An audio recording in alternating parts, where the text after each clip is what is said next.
point, how encouraged are you by this? We've had a couple of pretty decent months here. It's a real solid report for last month, and it really means that GDP is going to jump by about 2 to 5 months out. So we're going to see some really nice increases in GDP coming up as a result of this report.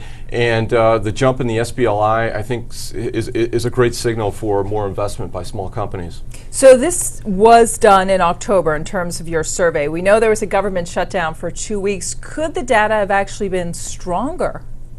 Well, that's a really good point. And in spite of that, the small businesses invested 12% more.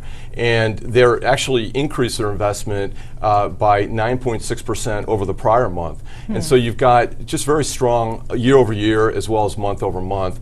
And when you look at the trend line, you can actually see an increase in the trend line growth to over 10%. And that's the fastest rate that we've seen in 2013 so far this year. What happens if in the new year some of these budget talks in Washington stall again? Can small business lending continue despite what's going on in D.C.? Well, there's plenty of things that can derail this economy, right? There's a lot of risks out there, but the good news is that these small companies really found a way to invest in October at the rates that we just indicated. And so I think that's a real positive, that there's some underlying consistency starting to develop for these small companies. They're kind of building the core now.